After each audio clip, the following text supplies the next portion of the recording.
Empezamos, ¿no? Materiales no ferrosos. Son aquellos materiales, ¿no? Son aquellos materiales o aquellos metales, ¿no? Que no contienen fierro, que no contienen hierro, ¿no? Fierro. Entonces, aquellos que tienen, aquellos metales que tienen cualquier componente menos el fierro. Y después, su utilización es masiva. Bueno, es masiva en aplicaciones, ¿no? En aplicación, más no en cantidad. ¿Ya?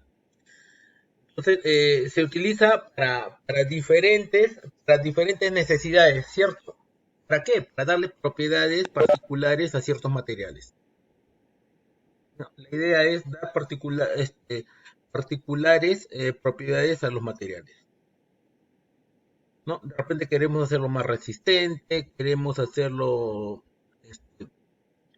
este, más dúctiles, queremos hacerlos más anticorrosivos, ¿no? Queremos que tengan mejor propiedades de transmitir la electricidad, o más bien, o de repente queremos que sean, que se comporten más como aislantes. Entonces, todo eso es posible utilizando estos metales, ¿no? Estos metales.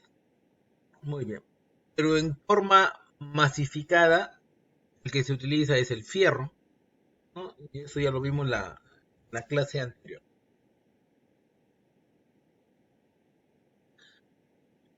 Muy bien.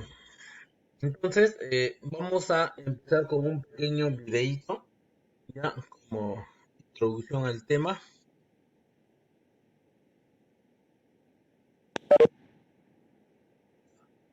Ahí, por favor.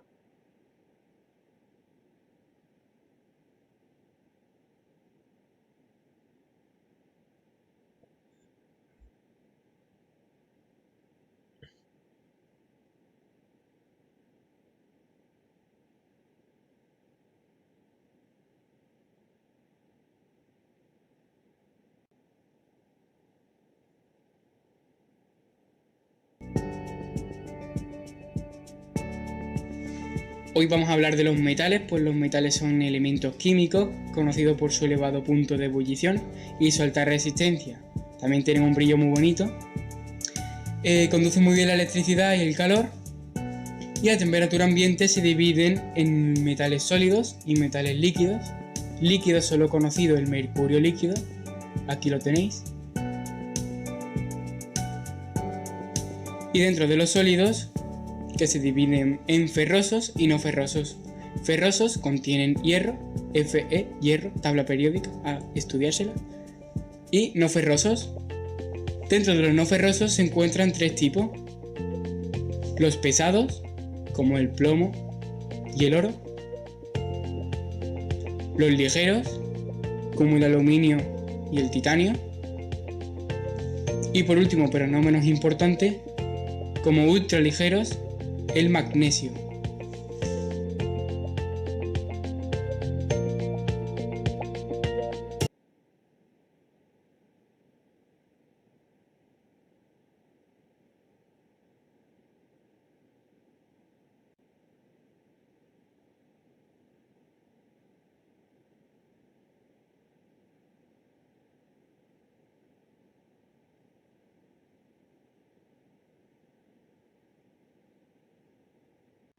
Muy bien. Características de estos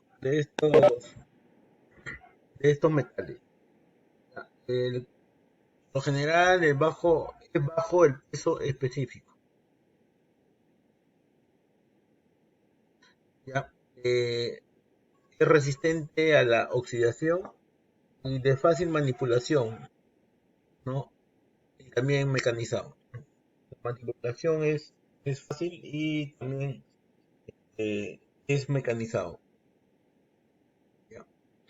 La utilización no es tan masiva, ¿no? Como los metales ferrosos, no es lo que mencionamos hace un momento, ¿no? Sino más bien la utilización es más localizada, no más puntual. con la aleación se puede conseguir diferentes cosas, ¿no? Como aumentar la dureza, la resistencia, disminuir la conductividad eléctrica o aumentarla, ¿no? Así como también alterar los colores, ¿no? Los colores de los componentes.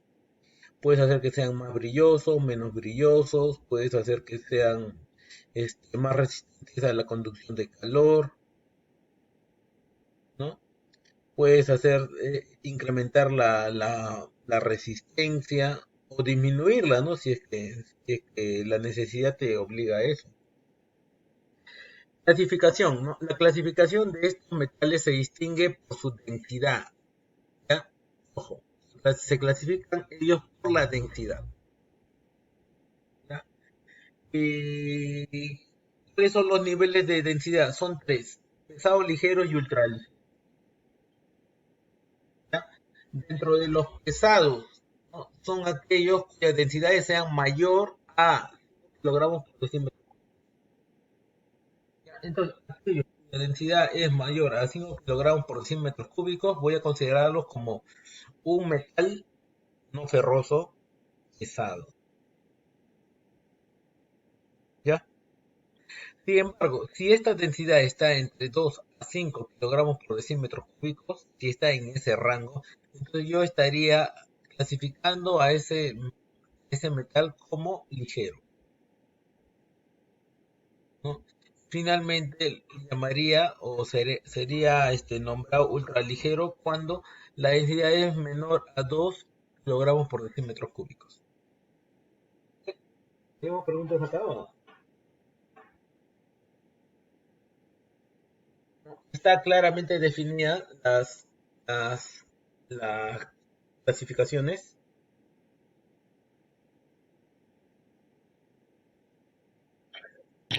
Sí, profe. Ya, entonces se clasifican por qué? Se clasifican por las densidades. Ya, se clasifican por las densidades. Ya, y ahí están los valores. Entonces yo ya sé a qué se refiere cuando me hablan de un material ligero, de un material pesado o de un material ultra ligero. ¿Ya? Ok, listo, perfecto. Mira, y este cuadrito me puede ayudar a ver los diferentes componentes, ¿no? Es un cuadrito general, ¿no? Ok, aquí falta definir otros componentes, ¿no? O otros materiales, o otros metales, ¿no? Pero sin embargo, dentro de los metales no férricos podemos manejarnos este pequeño esquema, ¿no? Donde existen los tres grupos, ¿no? El pesado, el ligero y ultraligero, ¿no?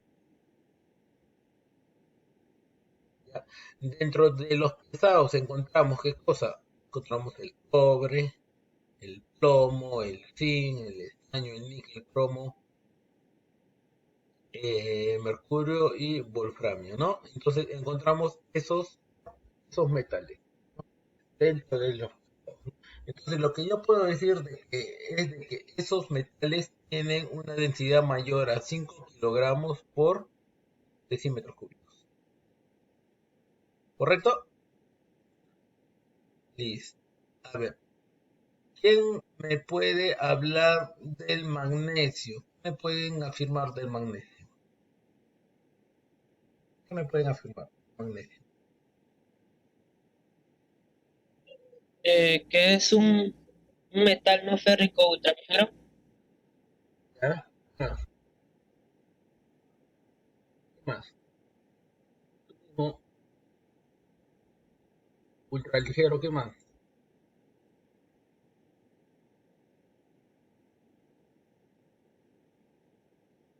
A ver,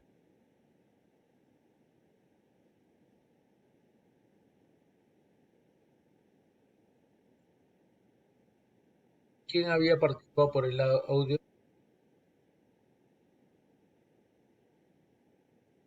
Yo, profesor Fabricio. Fabricio, ¿qué más? Aparte de que sea ultraligero, ¿no? ¿Qué más? ¿Hay algo más? Profe, Profesor, su peso atómico es 24.312. Ya, pero me refiero a lo que hemos estado hablando. Ok. Profesor, sería ultra ligero y su densidad es menor a 2. Correcto, su densidad es menor a 2. ¿Dos qué? ¿Te acuerdas? Kilogramos por decímetro cúbico. Kilogramos por decímetro cúbico. ¿Ya? Kilogramos por decímetro cúbico. Ya, entonces yo rápidamente puedo ubicarlos, ¿no? Puedo ubicarlos de esa forma. Y por eso se le llama. Ya, ok, listo, entonces continuamos, ¿no? Continuamos. Los pesados, dentro de los pesados, uno de los más comunes es el cobre. Los ligeros, el aluminio, ¿no? Y el magnesio en los ultraligeros. ¿Son los únicos? No son los únicos, ¿no? Pero son de los más utilizados en el medio.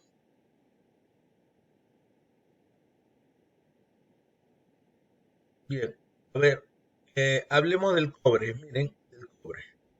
El cobre naturalmente,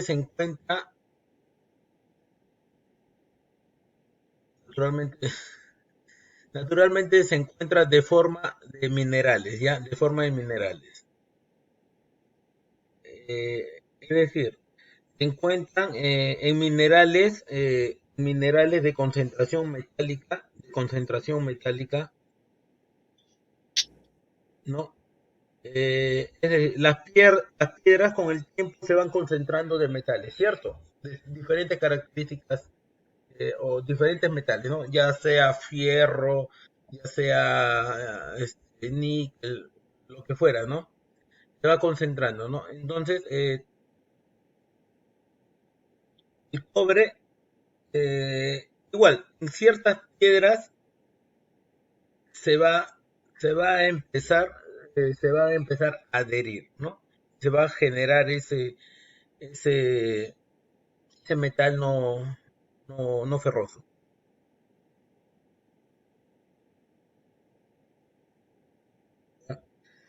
Tenemos y el cobre principalmente lo van a ubicar en qué minerales, en minerales de cobre nativo. ¿Ya? Minerales de cobre nativo, principalmente ahí van a encontrar concentrado el cobre. Es donde más vas a poder adquirir ese cobre lo más puro posible. Otro tipo de mineral sulfurado, ¿no? Existen piedras de minerales sulfurados, entonces ahí existe otra concentración de cobre, ¿no? Y así también en minerales oxidados también van a encontrar o se encuentran estos materiales de cobre, ¿ya? Encuentra concentración en esos tipos de minerales. ¿Ya? Entonces, si es que alguien empieza a extraer una mina o una empresa, entonces va a buscar esos materiales para extraer el cobre. ¿Ya? Listo, entonces ustedes empiezan a encontrar eh, este tipo de metales de esa forma. De un color característico, ¿no? Se puede generar pequeñas láminas muy delgadas, o puede generar barrotes, o incluso puede generar hilos, ¿ya? Hilos. Y desde hilos gruesos hasta hilos muy finos, ¿no? ¿Por qué? Porque es la capacidad de este material, ¿no? La ductilidad, ¿no? Es dúctil, ¿cierto? Entonces es una de las características de este material cobre, ¿no? Muy utilizado, ¿no? Muy utilizado, ¿no? Pero para esto, para entender mejor las características del cobre, voy a ver un pequeño videito.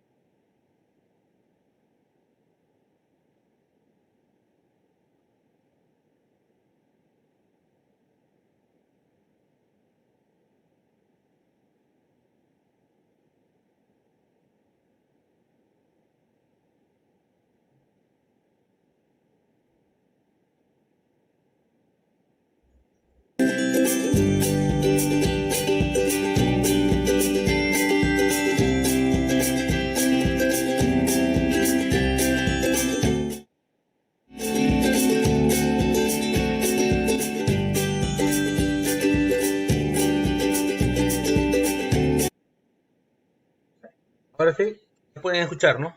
Vamos.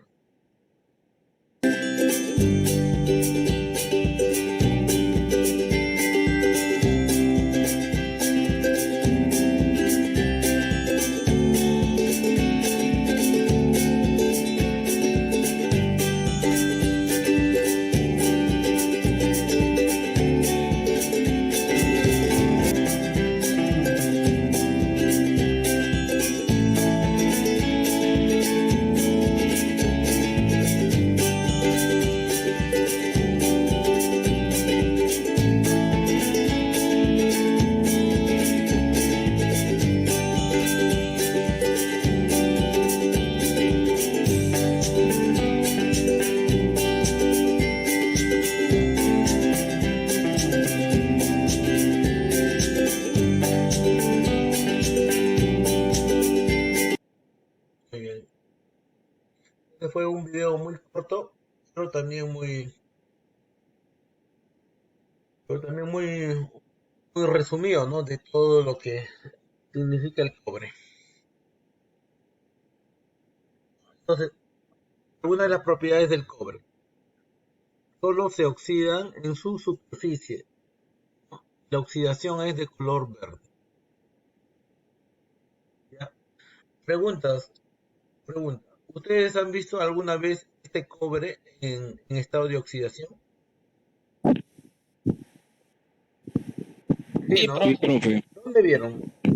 A ver si se pueden acordar.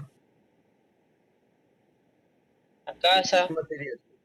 Tiene un color así ¿Cómo? verde, profe. Tiene como un Un color color verde. verdoso, ¿no? Medio verdoso, ¿no? Que salen así como capitas verdes, ¿no? Alguna vez Sí, profe. ustedes vieron seguramente en su casa en las paredes que se comían, sí, dime. Profesor, mi abuela tenía monedas antiguas y ahí tenía unas Ah, en las monedas monedas oxidadas. antiguas, De mi abuela. correcto. Pero ustedes les hacía esa consulta, ¿alguna vez vieron en su casa, de repente alguno habrá visto, que en las paredes se empieza a salir, a salitrar, ¿no? Empieza a generarse salitre por la humedad, ¿no? Por la humedad, ¿sí? Sí, Se profe. hace como un algodoncito, algo así. Algo, Sí, algo, profe. algo similar, pero no, pero de repente no es tanto, pero es lo que en la mente me puedo acordar. Es lo que podría acordarme, mejor dicho, es de que ocurre en la oxidación del cobre, ¿no? De que empieza a salir así, empieza a salir un poquito de capita así, medio como algodoncito y se va manifestando en la superficie, ¿no? Y es de color verdoso, ¿ya? ¿Por qué ocurre eso? Porque esa superficie ha estado expuesto demasiado tiempo, ¿no? Al intemperie, ¿no? Y empieza a generar ahí una reacción química, ¿ya?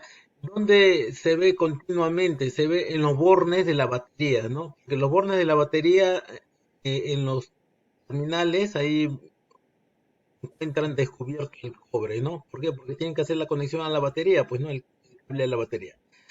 Entonces, en ese contacto, en ese terminal, es donde muchas veces se genera este tipo de oxidación, ¿no? Listo, muy bien. Después, es muy maleable, ¿ya? Es muy maleable, pues es muy dúctil, logrando incluso estirarse a finos hilos. Y también es de alta conductividad térmica como eléctrica, ¿no? Alta conductividad térmica como eléctrica. Listo. Ya, muy bien, entonces, motivo por el cual nosotros vemos que nuestros cables eléctricos, ¿no? Esas conexiones, por ejemplo, que hay en nuestras casas, son de cobre, ¿no? son de cobre. Porque son buenos conductores.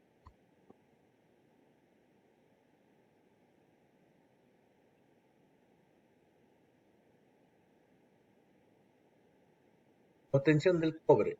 ¿No? ¿Cómo obtienes el cobre? ¿No?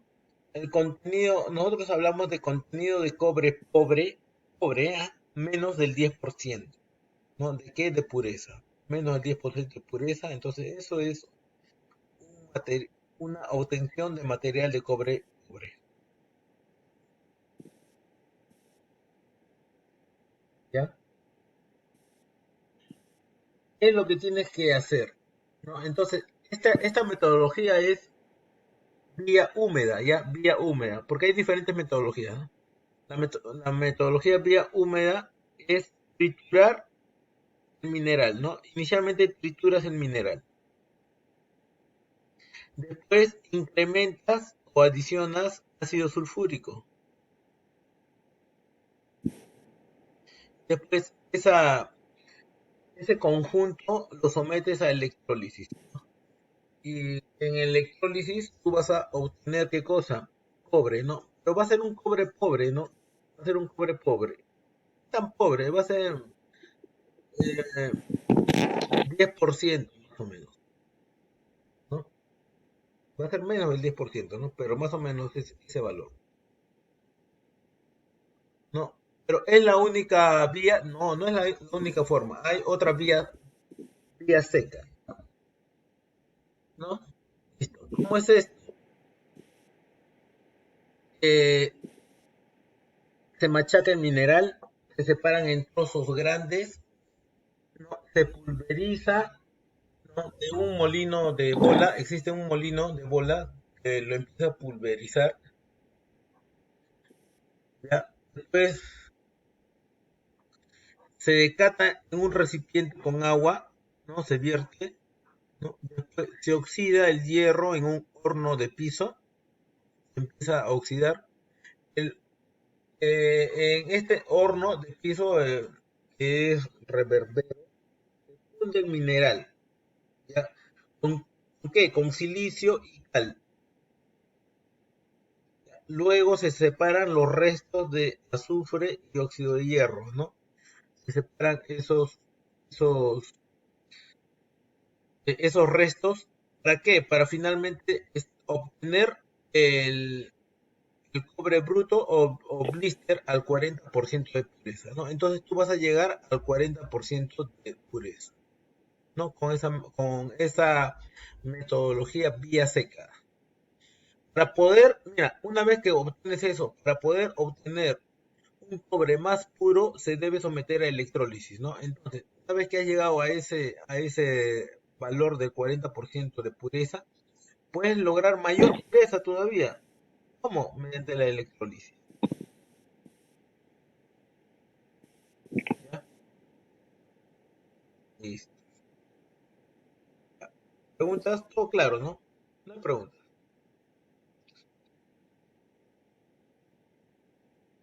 O sea que por vía húmeda no llega a obtener tanta eficiencia como por vía seca.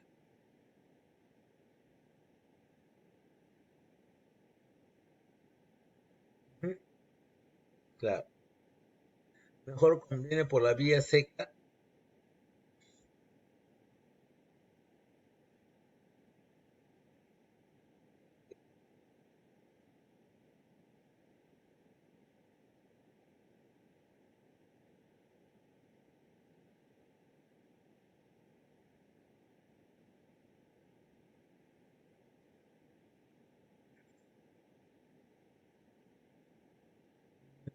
Mm,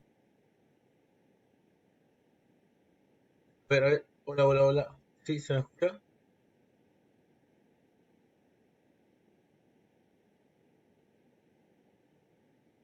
Ya,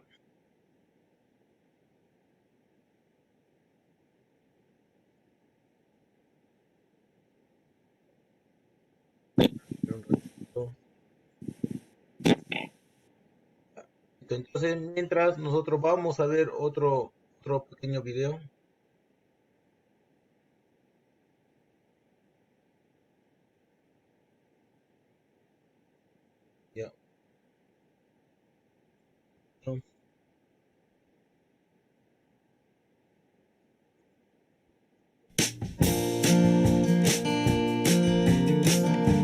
¿Cómo se obtiene el cobre? Descubrir un yacimiento minero de cobre requiere de un trabajo largo de exploración geológica. Este proceso sirve para identificar si en un determinado terreno hay mineral en cantidad y calidad suficiente para ser explotados con posterioridad.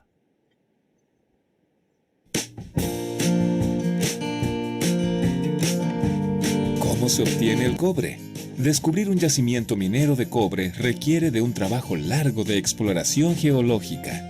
Este proceso sirve para identificar si en un determinado terreno hay mineral en cantidad y calidad suficiente para ser explotados con posterioridad.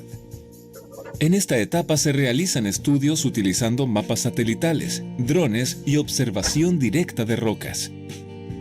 El trabajo de exploración es responsabilidad de los geólogos, especialistas que tanto por su trabajo de investigación como por sus observaciones en terreno y análisis de los testigos que se obtienen de los sondajes del subsuelo, interpretan los datos y determinan si el yacimiento encontrado tiene el potencial de convertirse en un proyecto minero. Cuando se decide comenzar a explotar un yacimiento, el tipo de mineral que ahí se encuentre determinará si la mina será a rajo abierto, como la actual mina Chuquicamata, o subterránea, como la mina El Teniente. Cuando el mineral de cobre del yacimiento es principalmente oxidado, se construye una mina a rajo abierto, dado que este generalmente se encuentra más cercano a la superficie. Si el mineral de cobre es sulfurado, se explota el yacimiento mediante una mina subterránea, porque éste se encuentra a mayor profundidad. Ambos métodos de explotación tienen el mismo propósito: extraer el mineral que contiene cobre. Cualquiera sea el caso, la extracción tiene 3 fases. Fase 1. Tronadura. Se utiliza explosivo o hidrofracturamiento para romper el macizo rocoso, cuidando que éste quede fracturado de la manera más uniforme posible. Fase 2. Carguío de la roca. Se utilizan palas mecánicas muy grandes que toman el mineral tronado y partido y lo depositan en camiones. Se procura que la carga se realice con la máxima eficiencia, haciendo un óptimo uso del tiempo, la energía y la capacidad de los camiones.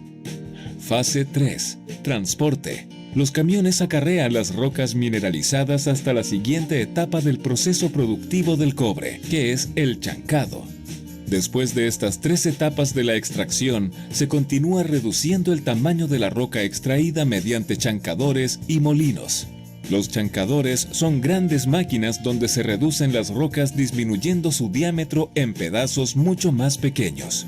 El objetivo es asegurar un tamaño uniforme del material chancado, por lo que muchas veces este tiene que pasar por un chancador secundario hasta que el tamaño de la roca esté en condiciones de seguir el proceso. Tenemos 2 tipos de minerales: oxidado y sulfurado. Cuando el mineral es oxidado, pasa desde el chancador a un proceso que se llama lixiviación. Para lixiviar el mineral, primero se tiene que armar lo que se conoce como una torta minera, que se construye con el mineral chancado y se riega con una solución de agua con ácido sulfúrico por muchos días hasta obtener sulfato de cobre. En cambio, si el mineral extraído es sulfurado, es necesario seguir moliendo la roca, pero esta vez en molinos, hasta obtener el concentrado de cobre. Este concentrado pasa a un proceso denominado fundición, en el cual se somete a altas temperaturas. Una vez fundido, el cobre se vacía en una rueda de moldeo, a partir de la cual se obtienen ánodos de cobre. El sulfato de cobre que se obtiene de la lixiviación se lleva a las piscinas de electroobtención, donde se producen los cátodos de cobre de alta pureza gracias al proceso de electrólisis. Los ánodos que se obtienen del proceso de fundición se llevan a una refinería donde son introducidos en celdas electrolíticas, proceso del cual también se obtienen cátodos de alta pureza. Estos cátodos, que son el resultado final de ambos procesos, son de alta pureza, con un 99,99% de cobre y con un peso de 70 a 80 kilos. Una vez obtenidos los cátodos, estos se ensunchan, Se fajan muy firmes uno junto a otro, se cargan en trenes y se llevan al puerto donde se transportan en barcos a distintos destinos como China, Europa y Estados Unidos, que son los principales compradores de nuestro cobre.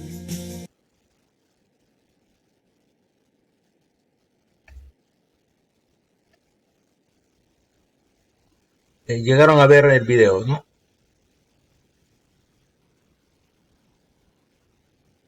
Hola. ¿Me escuchan? Ya, ok. Ya. Vamos, se llegó a ver el video, ¿cierto? Sí, profe. Ya, muy bien. Listo. Algo que, bueno, que les daté mal después de la pregunta de nuestro amigo, no me acuerdo bien quién me preguntó, sobre la vía húmeda y la vía seca, ¿no? Que son los tipos de obtención del cobre, ¿ya? Yo aplico vía húmeda, miren, atención, yo aplico vía húmeda cuando la concentración es pobre, ya es menor al 10%. Entonces, como es pobre, entonces requiero una extracción muy eficiente. Entonces, la vía más eficiente sería la vía húmeda, la electrólisis. ¿Correcto? Ya, ok. Pero si la concentración es muy rica, es decir, hay abundante cantidad de cobre, entonces me conviene la vía seca. Porque económicamente es mucho más rentable. Económicamente es más rentable que la vía húmeda. Ya, puede ser que la concentración sea 40, 50%, ¿no? Ya, entonces, ahí me conviene la vía seca. Y cosa de que yo puedo llegar a extraer, y si quiero aún mayor concentración de la que puedo lograr con la vía seca, puedo someterla a electrólisis. ¿Correcto? Listo. Eso sí, ya creo que responde la pregunta, ¿no? De algo. ¿Quién me hizo la pregunta? No me acuerdo.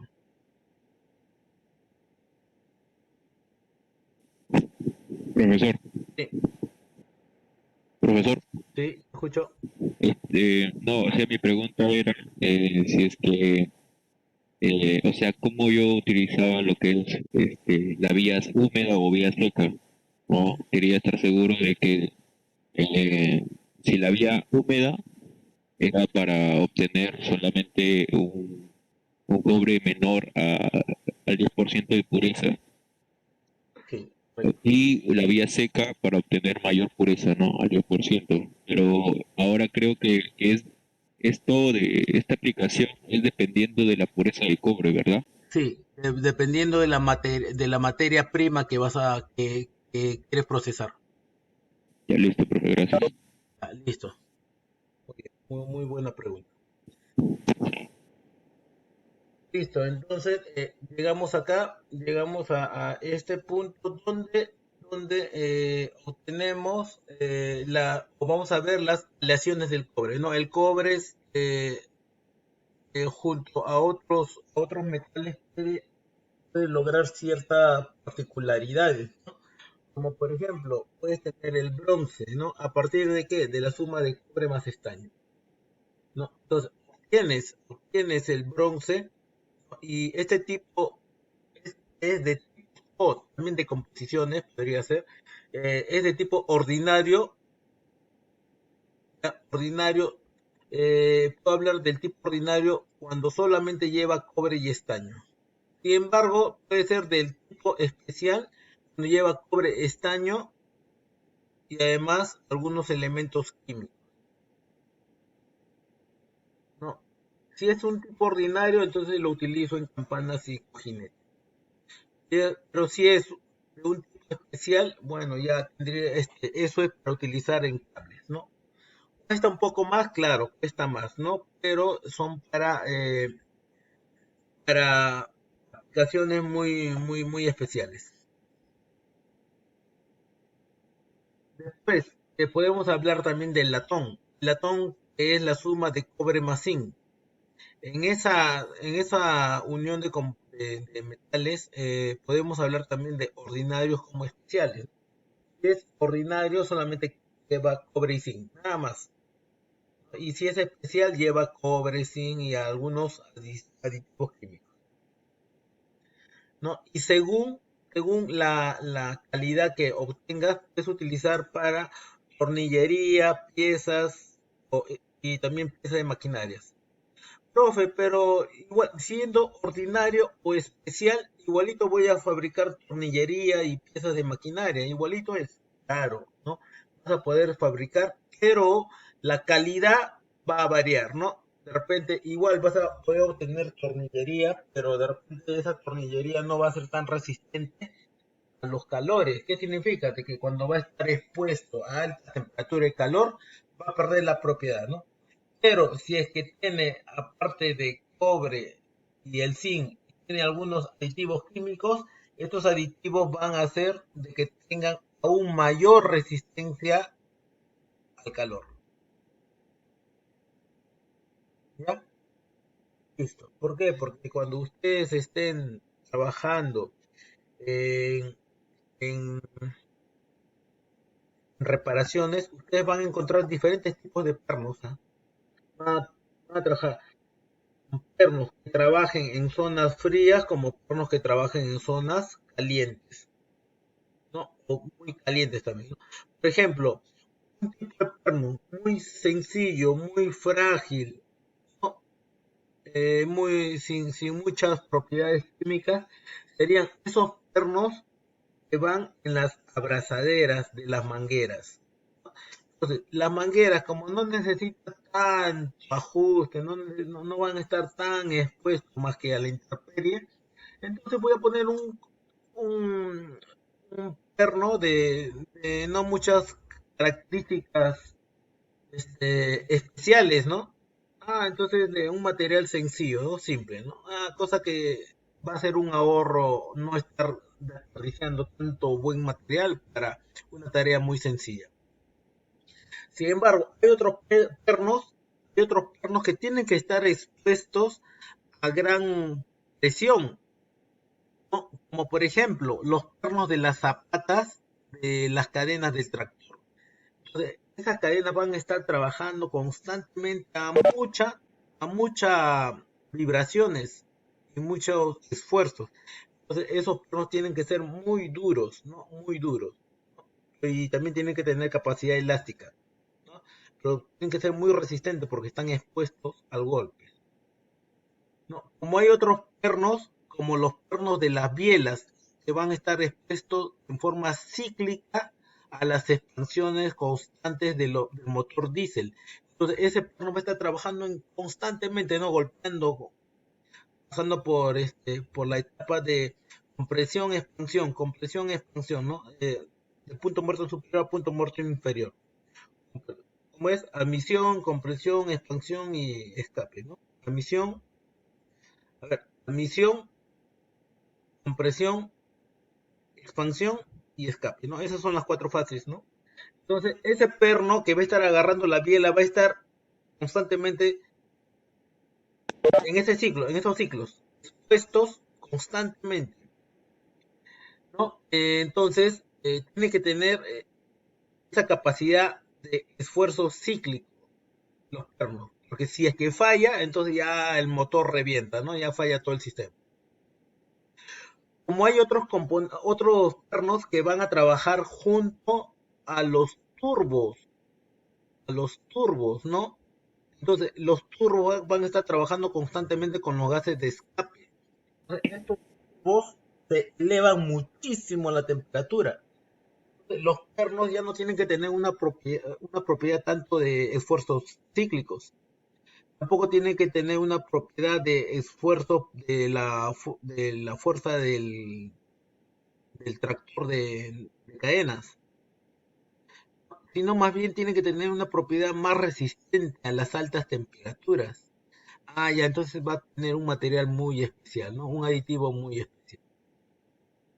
¿No? Entonces, ese es un ejemplo, ¿no? Ese es un ejemplo de por qué se utiliza diferentes tipos de materiales para diferentes entornos, ¿no? Según la necesidad. ¿Sí? Muy bien. Entonces, preguntas, ¿no? Ya. Pasamos al siguiente. Cupro aluminio, ¿no? ¿Qué cosa es? Aleación de cobre más aluminio, ¿no? Utilizado para hélices de barco, turbinas, etcétera.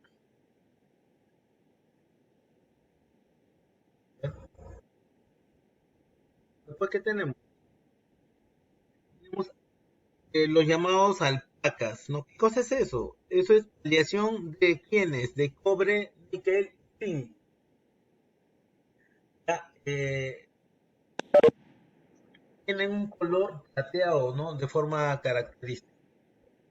Es un característico color plateado, ¿no?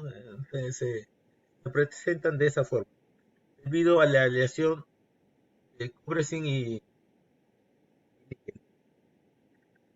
Muy bien, utilizado para joyería barata, ¿no? Para cubiertos y etcétera, ¿no? Después tenemos los níquel, que es una aleación de cobre y níquel, ¿no? Utilizado para monedas y contactos eléctricos.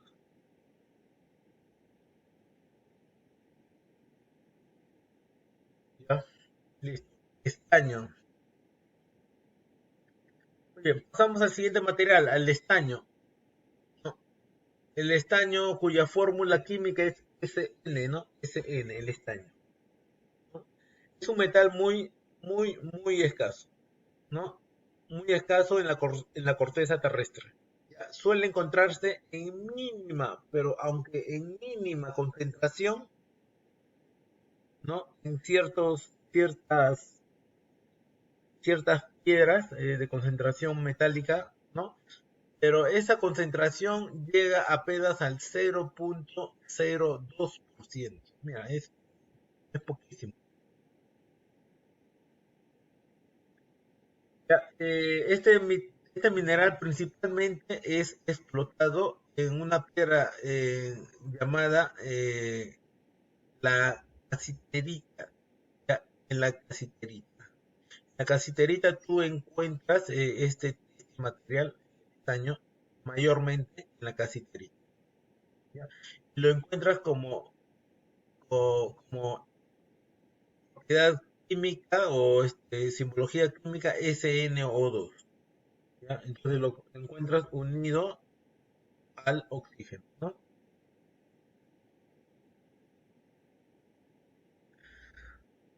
Muy bien. Este metal más o menos presenta ese color. Ah, se entrecorta, ¿no? Por rato se entrecorta. Muy bien. El estaño, miren, el estaño, muchachos, el estaño es muy utilizado ¿dónde? En las soldaduras, ¿no? En las soldaduras esas de placas electrónicas o en las latas también, ¿ya? O en las latas. Y en los diferentes tipos de latas, ¿no? Como latas de gaseosa, latas de leche, latas de atún, bueno, son algunos de los ejemplos. ¿Por qué lo utilizan ahí? Conservas, ¿no? ¿Por qué lo utilizan ahí? Porque por las características muy particulares, ¿no? ¿Cuáles son las características tan particulares de estos componentes? El estaño puro es de color blanco y amarillento, ¿no? ¿No? Blanco y amarillento, ¿no? Además, no es blanquito, ¿no? No es blanquito, sino es blanco medio opaco a veces. Además, es muy brillante, ¿ya? Es muy brillante, ¿ya? A temperatura ambiente no se oxida, ¿no? Entonces tiene una resistencia de oxidarse a temperatura ambiente, ¿no? Por eso lo utilizan en conservas, por eso lo utilizan en gaseosas, ¿no? ¿Por qué? Porque tiene resistencia a la oxidación. Es maleable, ¿ya? Es maleable, ¿ya? la lejía y los ácidos lo atacan, entonces reaccionan con esos componentes, ¿no? Lejía y ácido, ¿no? Reaccionan fácilmente. Por debajo de 18 grados centígrados se descompone, ¿no? Y se convierte en polvo gris. Entonces, cuando está por debajo de 18 grados centígrados, se empieza a descomponer este material, no resiste.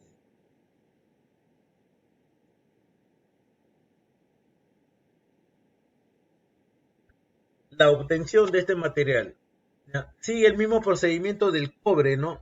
Así como se obtiene el cobre, de la misma manera se obtiene el estaño, de la misma manera. Ya, más o menos ahí vemos el paso de este componente.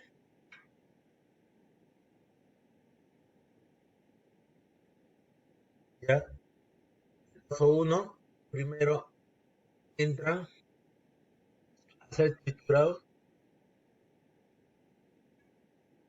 ¿no? A un tamaño grande, más o menos, empiezan a clasificarse a tamaños más estandarizados, ¿no? A través del molino se empiezan a disminuir su tamaño, ¿no? Se empieza a generar polvo y después este polvo empieza a enviarse hacia el horno, ¿no? Hacia el horno, dando ciertos aditivos, ¿no? Siguiendo siguiendo un procedimiento, ¿no? Llega al horno y cuando quieres obtener mayor pureza, entonces lo pasas por electrólisis, ¿no? Y a través de la electrólisis vas a obtener el estaño, ¿no? En ciertas placas, ¿no? ¿No? Entonces lo sacas así como planchas, ¿no? Como grandes planchas de estaño. Entonces ese es el proceso, ¿no? Es muy similar al proceso de la obtención del cobre.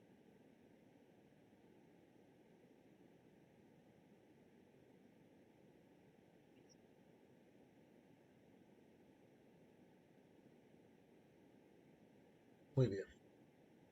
Aleaciones del estaño. Tenemos el bronce, hojalata, soldaduras blandas y metal de imprenta.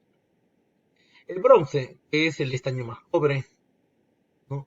Campanas, ¿no?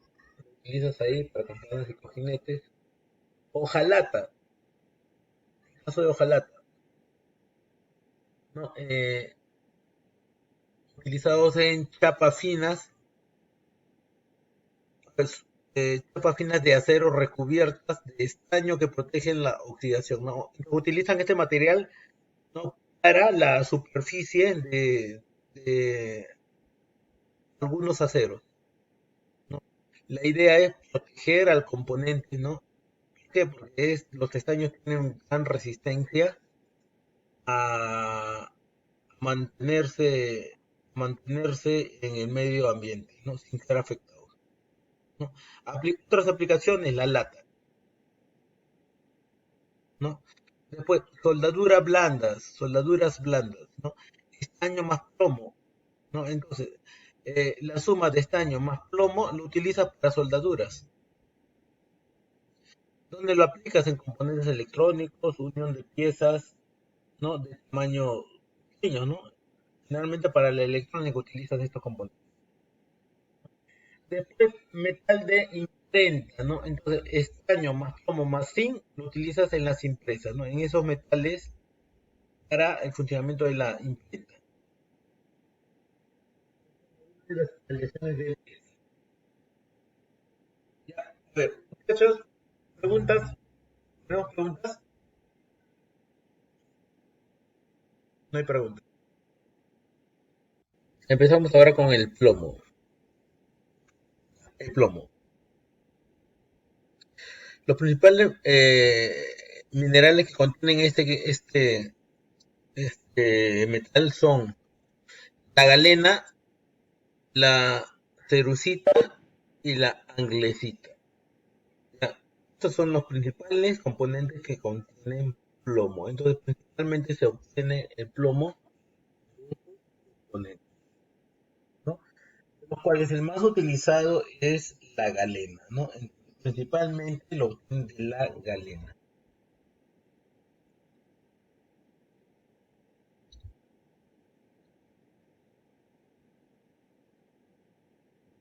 Por ejemplo, acá tenemos un mineral, ¿no? Nativo, ¿no? Nativo, recién extraído de su, de su hábitat, ¿no?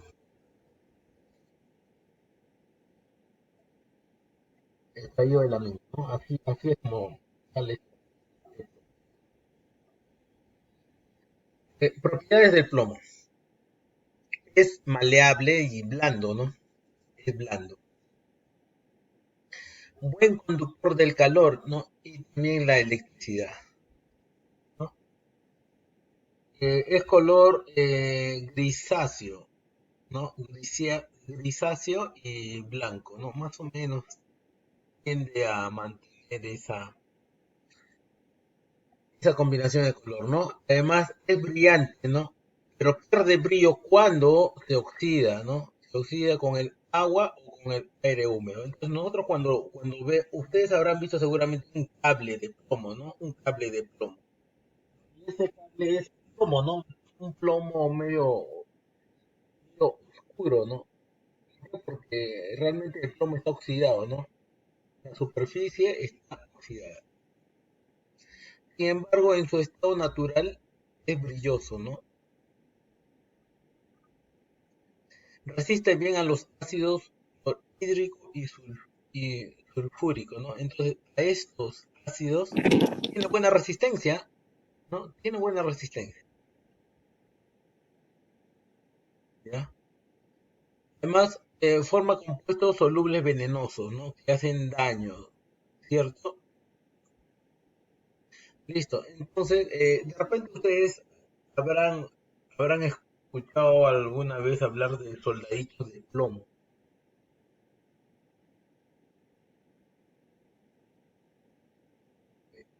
Estos soldaditos antiguamente se fabricaban de plomo, ¿no? Porque era muy fácil hacer los moldes de estos, no generaba mucha temperatura, podías obtener cualquier molde de plomo, ¿no? Y hacían soldaditos. Pero con el tiempo vieron de que hacía daño, ¿no? Este plomo, ¿no? Por eso se dejó de utilizar. Además realmente es más barato el plástico, entonces se empezó a hacer las cosas de plástico, ¿no? En mayor cantidad. Obtención del plomo. El plomo se tritura, ¿no? Se muele y decanta el mineral, ¿no?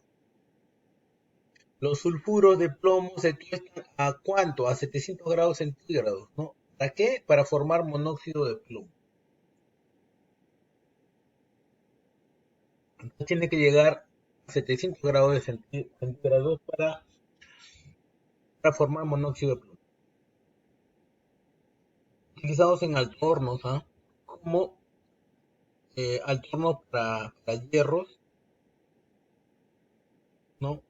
Para obtener plomo de obra, ¿no? Se someten en diversos procesos para separar otros metales, ¿no? Entonces, para hacer separaciones de metales, se someten a esos procesos.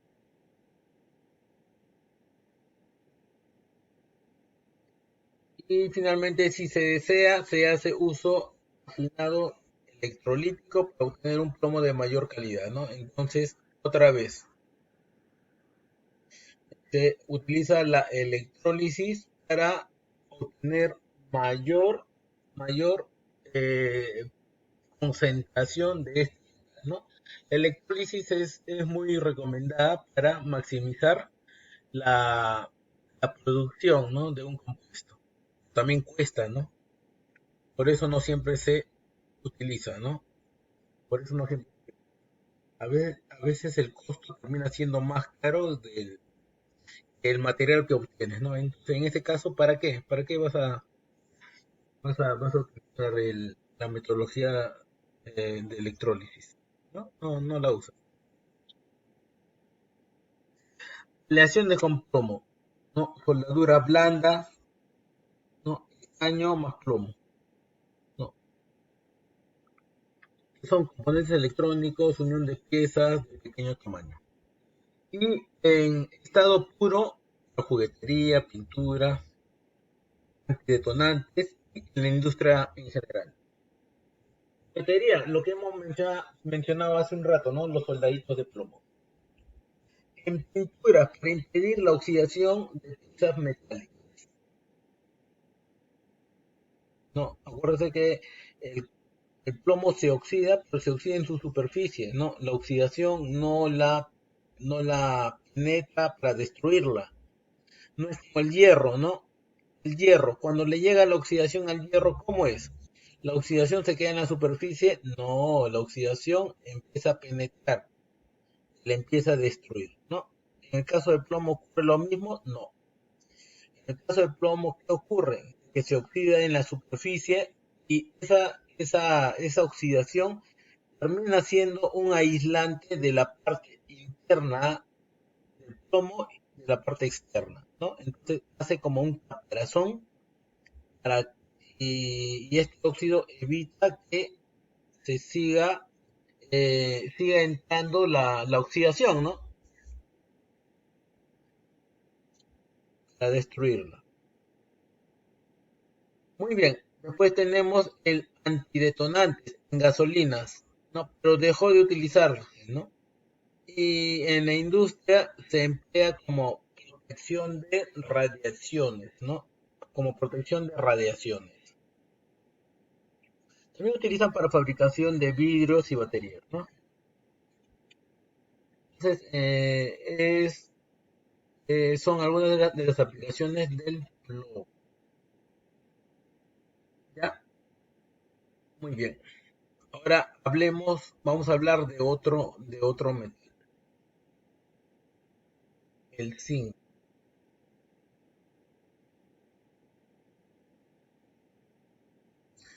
En pesca también utilizan, claro, en pesca también utilizan los plomos, ¿no? En pesca, claro, muy bien, Ale, ¿no? Mm. Zinc, ¿no? Los minerales más empleados en la extracción del zinc son la blenda y la calamina, ¿no? Estos dos materiales, ¿no? Cuando utilizo la blenda, entonces yo espero encontrar el componente, estos metales entre 40 y 50% de zinc, más o menos entre 40 y 50%, la blenda, ¿no? Pero cuando tengo la mina, yo espero encontrar menores a 40% de zinc. Entonces, ¿dónde hay mayor concentración? La blenda, ¿no? En la blenda existe mayor concentración.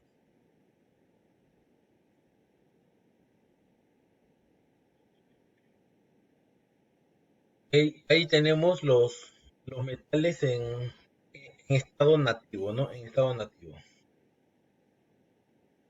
Propiedades del zinc. Su resistencia es alta a la oxidación y a la corrosión del aire. No, pero reducida frente a los ácidos y sales.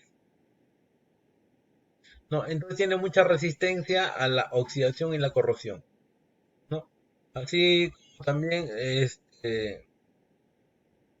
entonces ahí te indica de que a la intemperie, si es que tú lo dejas a la intemperie, la acción del aire por la oxidación o por la corrosión, ya que el aire es húmedo, entonces va a ser frenada, ¿no? O sea, por el zinc, ¿no? Como que el zinc va a evitar, no se deja corroer fácilmente, oxidar. No, pero sin embargo, cuando está expuesta a los ácidos y las sales, ahí sí se afecta, ¿no? Después, por otro lado, posee un mayor coeficiente de dilatación térmica. ¿Qué significa que tenga mayor coeficiente de dilatación térmica? ¿Qué entiendo con eso? ¿Qué dicen?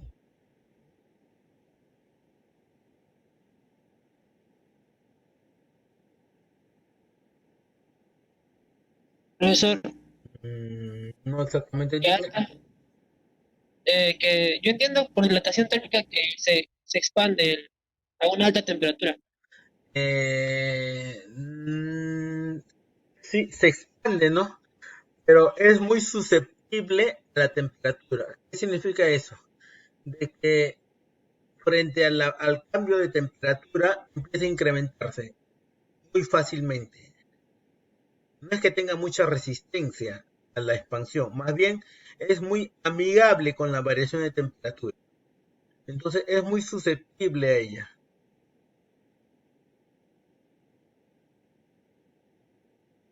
¿Ya? Entonces fácilmente se dilata,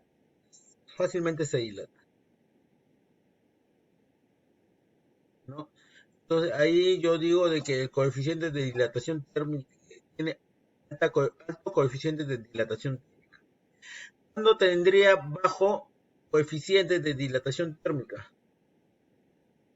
Cuando frente al cambio de la temperatura presenta muy poca variación de volumen, ya muy poca variación. ¿Ya? Pues, el color es blanco azulado, ¿no? Es un blanco medio azulado. Pues a temperaturas ambiente es quebradizo, ¿no? Es duro, ¿no? Es duro. Pero, sin embargo, si la temperatura está entre 100 a 150 grados centígrados, es muy maleable, ¿no? Muy maleable. Ya pierde la dureza y lo puedes manejar, ¿no? De diferentes formas. Entonces, estas son algunas de las propiedades del zinc, ¿no? Por lo menos las propiedades más importantes, más destacadas, lo que le caracteriza al zinc.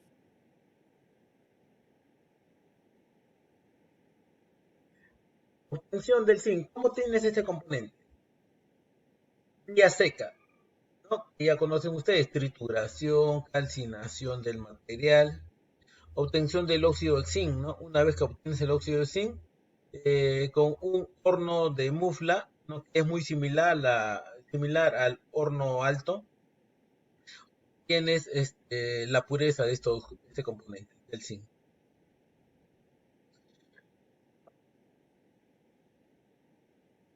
Más o menos de esa forma, ¿no? Trituración, óxido de zinc, reducción del óxido de zinc y finalmente obtienes el zinc, ¿no? ¿A qué porcentaje llegas a obtener el zinc? Más o menos al 98%, ¿no? Es alta, ¿no? Es alta la concentración.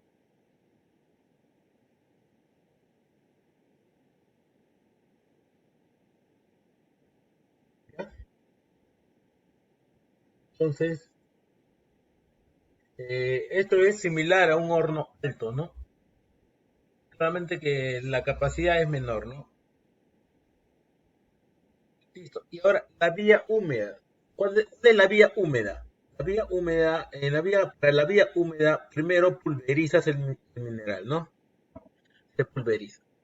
Después que pulverizas, ¿qué cosa haces? Incrementas ácido sulfúrico, ¿no?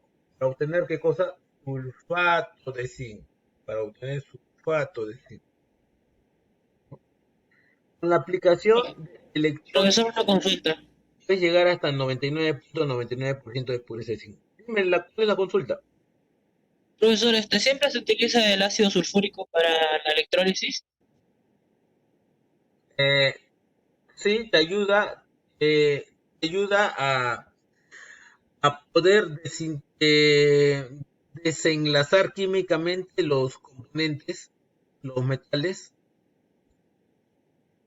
ya te ayuda a desenlazar y esto frente a la electrólisis, el cátodo y el ánodo, se empiezan adherir a cierta placa, ¿no? Para la concentración.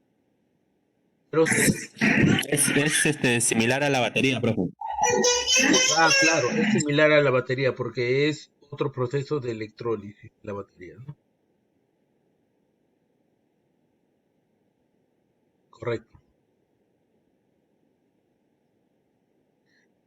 Entonces, con esta metodología puedes llegar hasta casi el 100%, mira, casi el 100% de pureza de zinc, ¿no? Entonces ahí están los pasos, ¿no? La trituración, el ácido, ¿no? Y te permite variar la formación química, ¿no? O sea, reacciona químicamente para obtener finalmente el zinc en su gran pureza.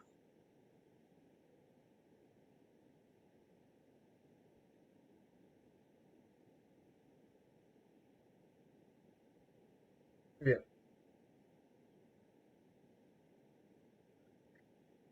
Aleación del zinc. ¿Cómo llego al 100%? ¿Cómo llego al 100%? Es que realmente nunca es prácticamente imposible llegar al 100%, ¿no? No llegaría. Siempre hay cierta cantidad de material que queda adherida o no, o no, o no liberada completamente y eso no te permite llegar al 100%, ¿no? Pero en términos reales se acerca al 100%, ¿no? En términos técnicos podrías decir que estás al 100%, en términos técnicos, ¿no? Pero nunca vas a llegar al aleaciones, bien, aleaciones del zinc, ¿no? Tengo la aleación de latones, de alpaca y de sámac, ¿ya? Latones. Listo, la característica, su bajo precio, el latón sustituye al bronce, ¿no? Entonces, el bronce es desplazado por el latón, ¿no? Porque las características son similares. La diferencia es el precio, ¿no? Entonces empiezan a utilizar el latón para la tornillería y piezas de maquinaria. El paca presenta un color plateado, ¿no? Ese color medio plateado, ¿no? Utilizado para joyería barata, cubiertos, etc. La SAMAC se emplea para piezas de gran precisión y gran calidad superficial. Ejemplo, herrajes, insignias, grifería, etc.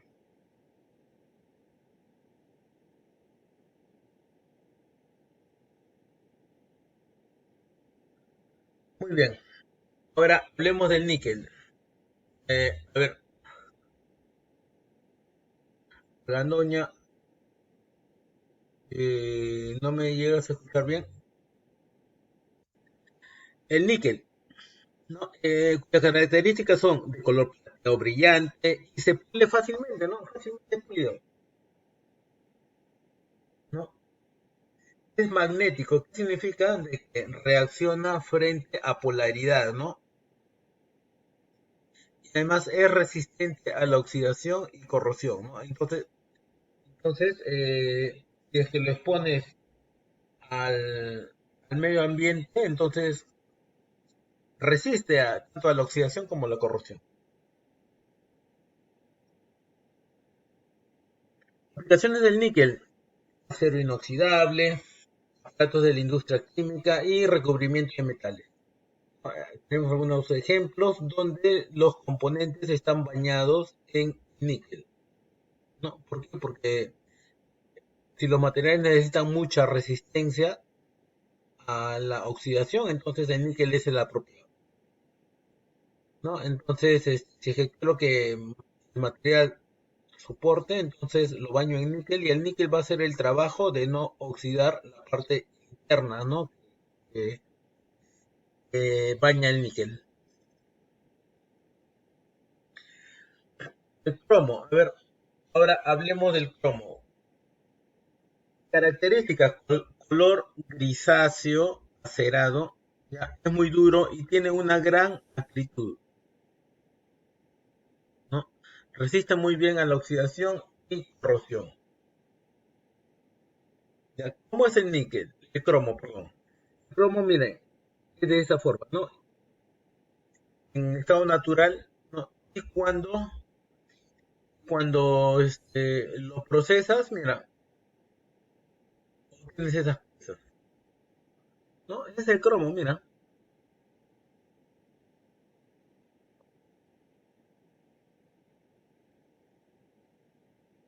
Aplicaciones del níquel.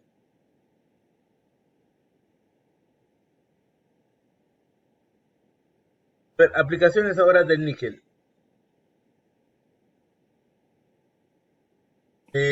Cromado brillante para objetos decorativos, níquel, ¿ah? Cromado duro para fabricación de aceros. Perdón, esto es aplicaciones del cromo, perdón. Aplicaciones del cromo. Acá hay un pequeño error, ¿ya? Muchachos. Acá es cromo, ¿no? Entonces vamos a corregir acá mismo.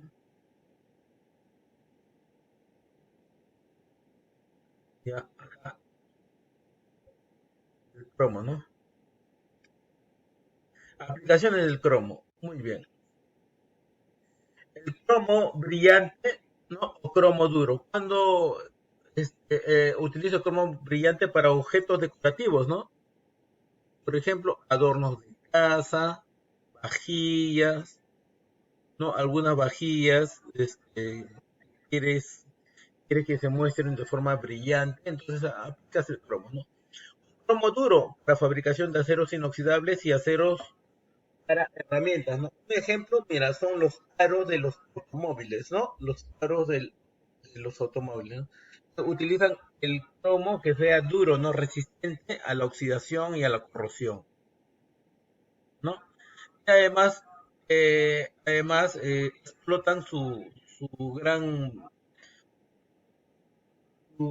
la brillantez del cromo, ¿no? Porque tienen un grado de brillantez, ¿no?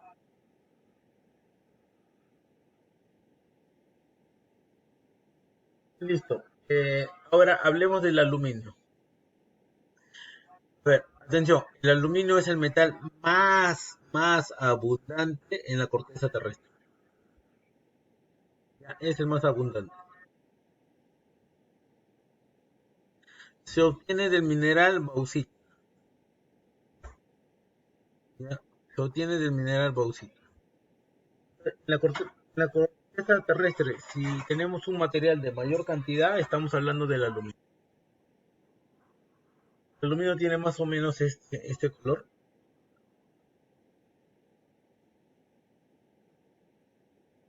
¿Ya? Propiedades del aluminio. Es un metal de color blanco plateado, muy ligero e inoxidable al aire libre. No es atacado por sustancias orgánicas, ¿ah? No es atacado por sustancias orgánicas. Es decir, las sustancias orgánicas son amigables al aluminio, lo aceptan y empiezan a convivir con ese metal, ¿no? Es dúctil y también maleable, ¿no? Y es un buen conductor del calor y la electricidad, ¿no? Entonces, muchas veces se aplican este material de aluminio para hacer las conexiones de alta tensión, ¿no? Las conexiones de alta tensión, para las conexiones de alta tensión utilizan el aluminio, ¿no? Porque aprovecha su buena capacidad de transmitir electricidad,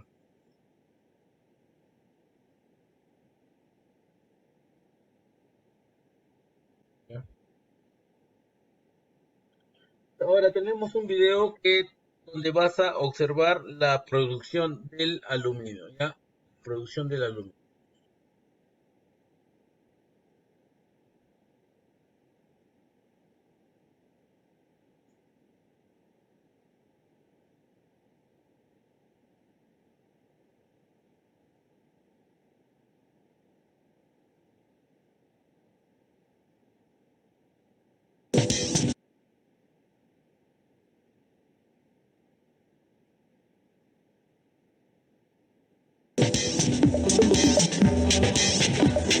El aluminio, tan utilizado hoy en día, es el elemento metálico más abundante en el mundo, pero no lo hay de forma aislada en la naturaleza. La fuente de aluminio más abundante que existe es la bauxita. La bauxita se extrae principalmente en los países tropicales y llega en barco hasta Quebec, al puerto de Lavallée. El átomo de aluminio de la bauxita está ligado a moléculas de oxígeno. Esos enlaces deben romperse con electrólisis para producir aluminio puro. La bauxita llega por tren a la fábrica, donde se triturará. A continuación, mediante una transformación química llamada proceso de Bayer, se extrae la alúmina, que posteriormente se calcinará para eliminar toda humedad. Estas son las instalaciones de reducción.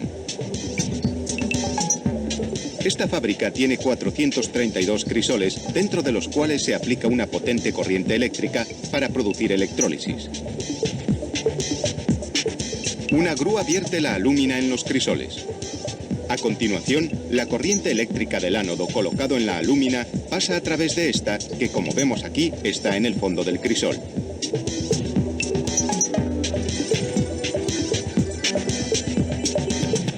Durante el proceso de reducción de la alúmina a 950 grados centígrados, los ánodos pierden volumen y tendrán que ser sustituidos. Es una operación continua. Cada ánodo tiene una esperanza de vida de unos 20 días. Los ánodos gastados se recuperan del crisol con esta grúa puente y se envían a reciclaje.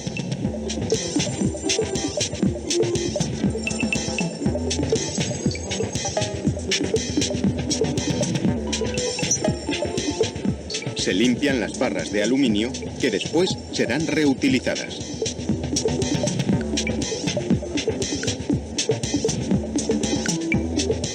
Aquí vemos la corteza que se forma sobre el ánodo. Cuando se sustituyen los ánodos, se recuperan las impurezas acumuladas en los crisoles. Para ello, se utilizan esta especie de tenazas. A continuación, se inserta un nuevo ánodo en la alúmina y continúa la electrólisis. La corriente eléctrica rompe los enlaces moleculares. El aluminio, como es más pesado, se acumula en el fondo del crisol, mientras que el oxígeno, unido al flúor, se libera en forma de gas que se extraerá y se tratará. El aluminio licuado permanece en el fondo del crisol. Hay que recuperarlo y verterlo en este enorme recipiente con un tubo. El tubo se mete en el fondo del crisol y mediante un sistema de vacío se extrae el aluminio fundido. El aluminio se recupera en muy poco tiempo. El aire del crisol se aspira con una tubería flexible manejada por un operario. Por último, se retira el tubo y la grúa puente arroja otra cantidad de alúmina en el crisol. Así, el proceso de fabricación del aluminio continúa ininterrumpidamente. Los crisoles llenos de aluminio fundido se transportan hasta la zona de moldeado. Su contenido se vierte en hornos de almacenaje de 60 toneladas de capacidad. La temperatura de estos hornos es muy alta y el aluminio fundido aguarda en ellos la fase de moldeado. Finalmente comienza el moldeado. El aluminio se moldea de forma semicontinua, verticalmente, produciendo lingotes y láminas, o se moldean directamente productos semiacabados. La refrigeración de las piezas se acelera rociándolas con agua. Los lingotes rectangulares grandes, que pueden pesar hasta 25 toneladas, pasarán a laminado en caliente y posteriormente se usarán en la fabricación de productos como el papel de aluminio. A partir de 4 o 5 toneladas de bauxita, se han producido 2 toneladas de alúmina, que a su vez producen 1 tonelada de aluminio. Esta fábrica produce 200.000 toneladas de aluminio al año, pero otras empresas pueden elaborar hasta 400.000 toneladas.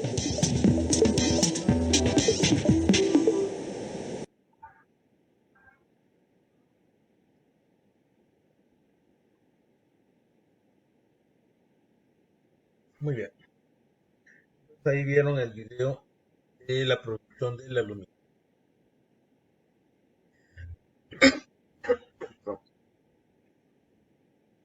Obtención del aluminio. Hay un método llamado el método de Bayer. El método de Bayer. Este método consiste en dos fases. ¿correcto? Creo que no me escuchaban porque el micro está apagado. Muy bien. Método de Bayer. No, para la obtención del aluminio existe un método llamado método de Bayer. ¿Ya?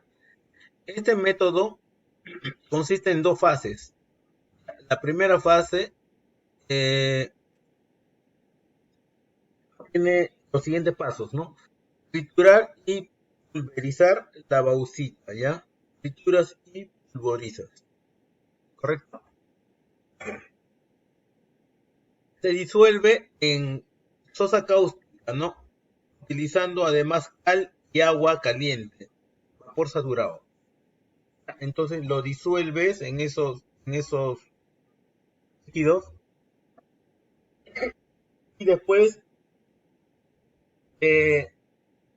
lo viertes y separas en residuos sólidos. Se utiliza un intercambiador de calor y añades agua. En una cuba de precipitación, la alumina se deposita, ¿no? Y además, mediante un filtro se recupera la sosa. Pues se elimina la humedad de la alumina en un horno rotativo. Entonces hay un horno rotativo que va a empezar a eliminar esa humedad. Segunda fase.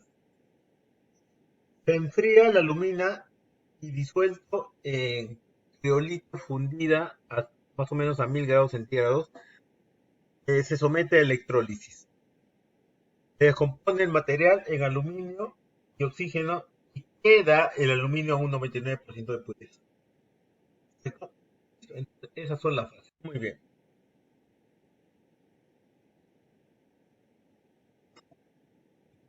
Acá tenemos una figura de cómo se genera la segunda fase para finalmente obtener el aluminio con una pureza de 99%. ¿No? Una pureza del 99%.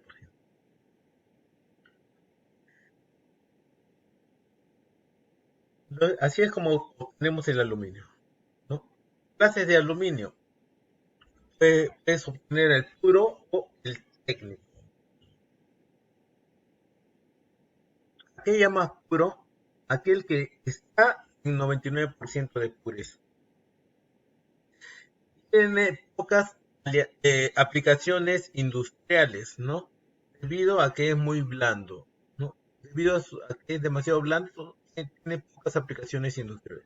Sin embargo, el aluminio llamado técnico, la pureza más o menos está entre 86 a 99%, siendo el resto impurezas, ¿no? Entonces significa de que a medida que se va a acercar más al 99%, entonces va a tender a ser más blando, ¿no? Y a medida que se acerca al 86%, tiende a ser menos blando y con la ayuda de otros aditivos puede ganar ciertas propiedades que no tiene el aluminio puro, ¿no? Utilizado en industrias. ¿Correcto?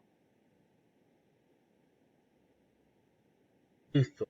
Aplicaciones del aluminio, aplicaciones, ¿no? Entonces podemos combinar el aluminio con otros metales, ¿no? Entonces, ¿con qué metales puedo empezar la aleación, ¿no? Aluminio con bronce, ¿no? Aluminio con magnesio, aluminio con cobre y zinc, o aluminio con níquel o cobre, ¿no? O de repente aplicar solamente aluminio en polvo. ¿Cómo es aluminio con bronce? Aluminio con bronce, el producto final, bronce de aluminio, ¿no? Bronce de aluminio, que es un metal así aliado con unas características muy particulares de eso, de resistir la oxidación, ¿no? El aluminio y magnesio, ¿no? Si junto estos metales, entonces voy a poder tener un producto para aplicar en automóviles y también la aeronáutica, ¿no? Entonces, para esos dos mercados, ¿no? es que tengo aluminio más cobre y silicio, entonces voy a tener fundición inyectable. No, este es para inyectar para inyectar en las fundiciones, ¿no? Aluminio con níquel o con cobre, ¿no? Si es que combino con cualquiera de estos dos componentes, voy a tener la fabricación de potentes imanes, ¿no? Permanentes. Entonces, esos imanes de gran fuerza, y que tienen una alta propiedad de poder adherir a los fierros, lo puedo adquirir mediante la combinación de aluminio con níquel o con cobalto. Y finalmente, si es que tengo aluminio en polvo, entonces puedo obtener pinturas con exposición a la intemperie, ¿no? Muy resistentes, muy resistentes, ¿no? Así como al calor también. Si ustedes ven algunas pinturas con unas buenas propiedades de resistencia al medio ambiente por el calor, por ejemplo, entonces seguramente está fabricado con aluminio en polvo.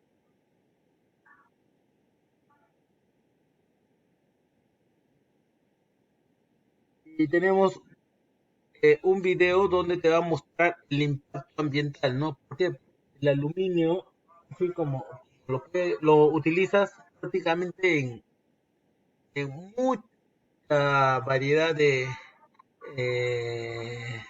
aplicaciones, tenemos mucha variedad de aplicaciones en la ciudad, también generan impacto ambiental, ¿no? Generan un impacto ambiental. Entonces vamos a ver este impacto ambiental. Vamos a ver esto.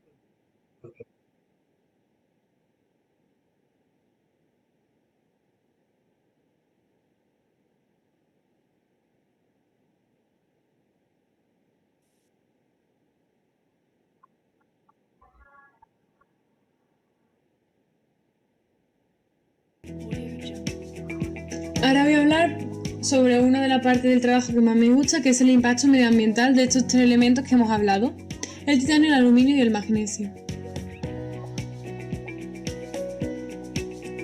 El titanio es bueno, es beneficioso, sobre todo para el calentamiento global, debido a que el dióxido de titanio, unido a un elemento que contamina bastante y que ayuda a la causa del calentamiento global, que es el óxido de nitrógeno, pues el dióxido de titanio unido a este elemento, más la luz solar y la humedad, hace que transforme el óxido de nitrógeno en trinitrógeno, en otro elemento que es contaminante, pero no contamina tanto como el otro.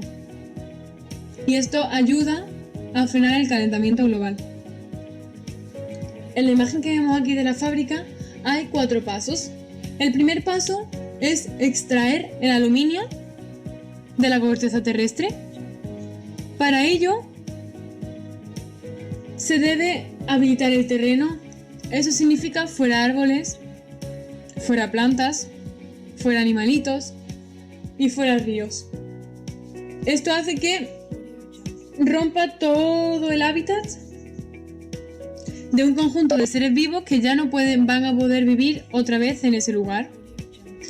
El segundo caso es que para la obtención del aluminio puro se necesita quemarlo y fundirlo. Esto desprende muchísimos gases a la atmósfera que son bastante contaminantes. La tercera parte es que parte de ese humo pasa a las nubes y crea lluvias ácidas. Estas lluvias ácidas, cuando se condensan, caen en forma de agua hacia los ríos y hacen que suba el pH del agua del río, de los mares, etc.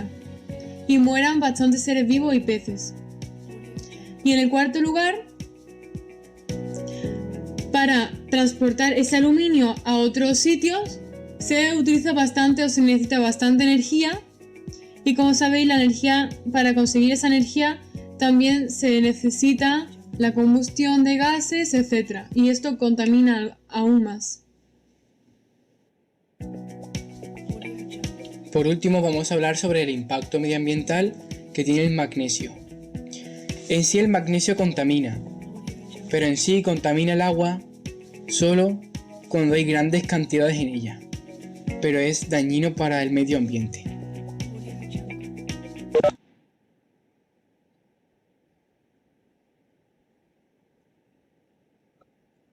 Muy bien.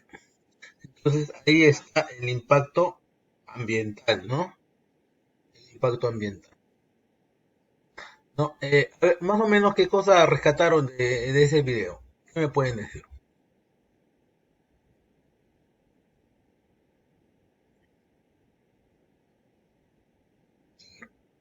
Valky,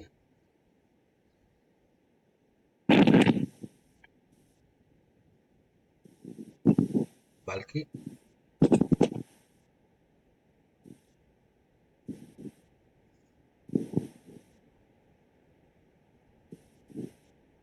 Profesor, ¿No me escuchó?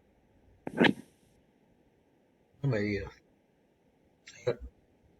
Entonces, como lo mencioné, el titanio se encuentra casi todas las rocas, principalmente en el rutilo y ilmenita, ¿no? Entonces, ahí se encuentran concentrados con mayor cantidad. Bueno, mayor concentración, ¿no? De este elemento. No, bueno, muy bien. Tenemos ahí una fotografía de cómo es el estado nativo de este mineral, ¿no? De titanio, ¿no? Un ejemplo de rutilo, ¿no? Listo. Propiedades. A ver, vamos a ver acá. Acá tenemos propiedades del titanio. ¿Ya? Propiedades del titanio. Metal de color blanco plateado, es más resistente a la corrosión que el acero inoxidable, ¿no? Inclusive, miren, inclusive la propiedad de este titanio supera ante a la resistencia a la corrosión al acero inoxidable. Mira, supera a esa resistencia. Las propiedades son análogas a las del acero, son similares, ¿no? Y mantienen esas propiedades a muy altas temperaturas. Mantienen esa propiedad, ¿no? Obtención de, de este metal, ¿no? Existe un método. Existe un método. Este método, el método de Kroll, ¿no? ¿En qué consiste el método de Kroll? Floración, se calienta el mineral al rojo vivo y se añade cloro y carbono, ¿no? Para obtener ¿qué cosa? Tetracloruro de titanio, ¿no? Después, ¿cómo es la transformación? La masa se introduce en un conjunto de gas inerte en un horno a 1000 grados centígrados aproximadamente, ¿no? Para obtener el titanio esponjoso. Para obtener el titanio. ¿Cómo lo obtiene finalmente? ¿No?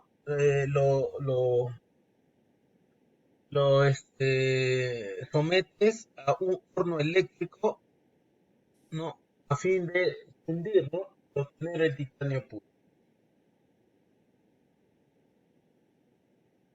¿Correcto?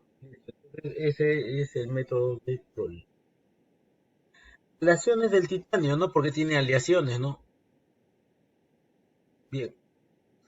Además, las estructuras y elementos destinados, son estructuras y elementos destinados a la aeronáutica. Se está utilizando en odontología, ¿no? Como por ejemplo, ¿qué cosa?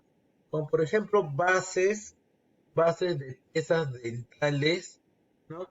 La unión de los huesos del cuerpo. ¿Por qué? Porque el cuerpo lo reconoce, ¿no? No lo rechaza, no rechaza a este material, ¿no? Sino lo reconoce, incluso se llega a soldar de forma natural, ¿no? Se llega a soldar de forma natural. Entonces el cuerpo se lo reconoce como parte de, ¿no? Parte de, como si fuera un hueso más, ¿no? Tenemos el carbonato de titanio. Carbonato de titanio. La fabricación de aletas de turbinas, ¿no? Y gas. Entonces, estas turbinas tienen que ser muy resistentes, muy ligeras a la vez, y tienen que ser de una resistencia muy particular. Entonces, son fabricadas de carbono de titanio. ¿Ya? Así como puedes fabricar herramientas de corte, ¿no? A base de nitrato de titanio. ¿Ya? Entonces, son aplicaciones a partir de las aleaciones del titanio. Entonces, de la misma forma podemos mencionar al magnesio, ¿no? Al magnesio. Los minerales de magnesio más importantes son, mira, los minerales de magnesio más importantes. Ya, la carnalita es el más empleado, ¿no? Y se forma de cloruro de magnesio. Entonces, a partir de cloruro de magnesio tienes este elemento, ¿no?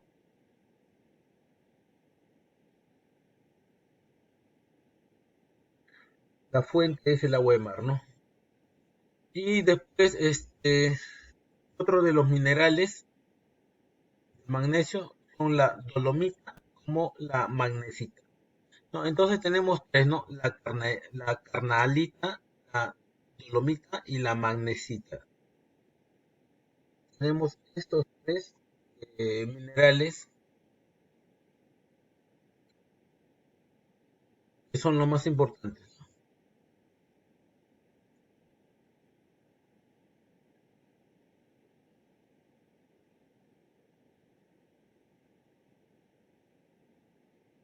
Propiedades, propiedades del magnesio.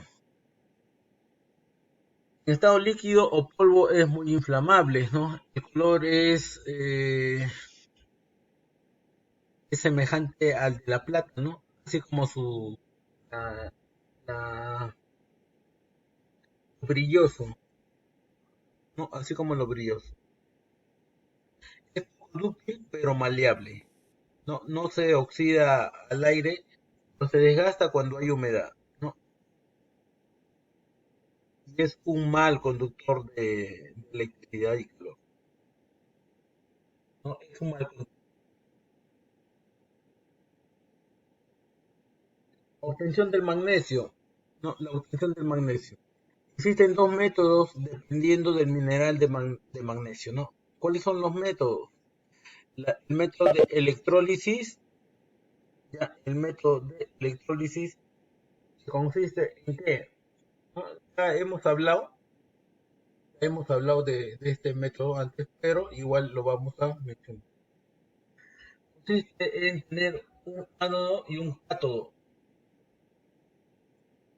¿no? Consiste en tener un ánodo y un cátodo. Ya, entonces, ¿qué es lo que se hace? Es generar una potencia eléctrica, y lo que hace es generar diferentes cargas para adherir, en este caso, el magnesio, ¿no? Y la otra se obtiene a partir de la reducción.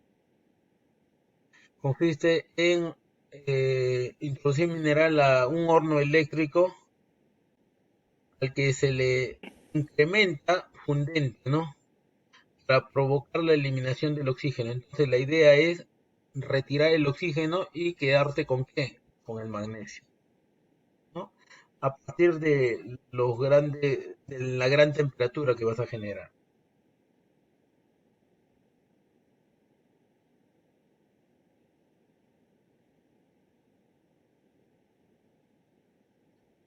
Aleaciones del magnesio en forma de aleación en estado puro.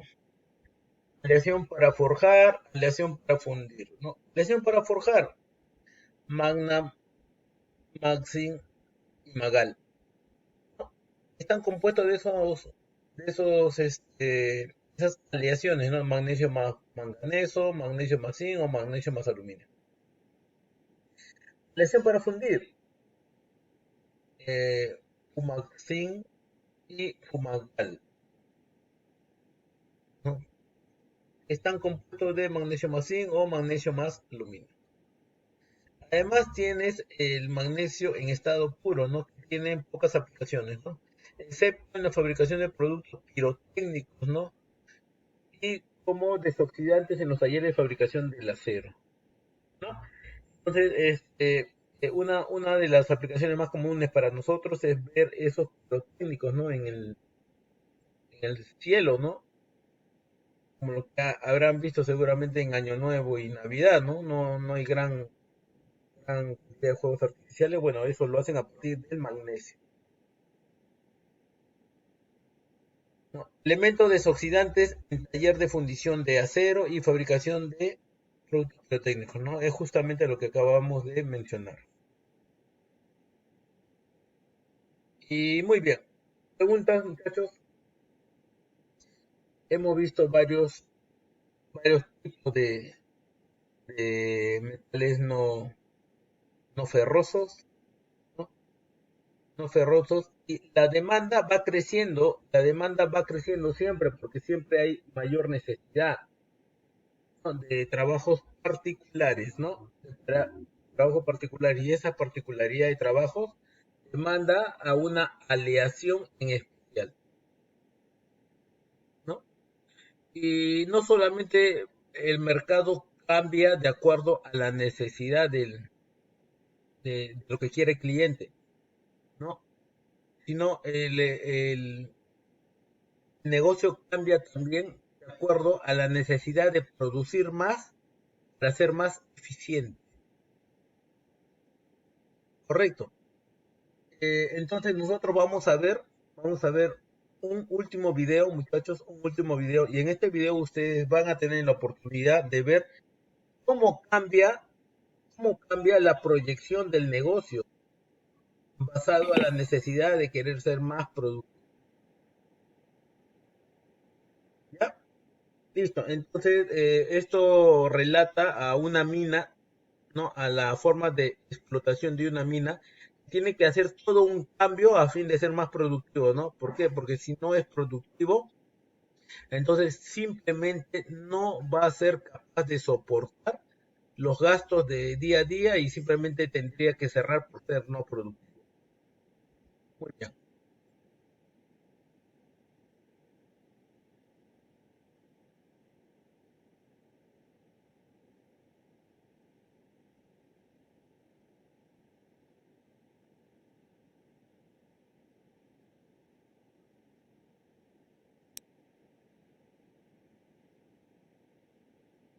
En medio del desierto de Atacama, a 240 kilómetros del puerto.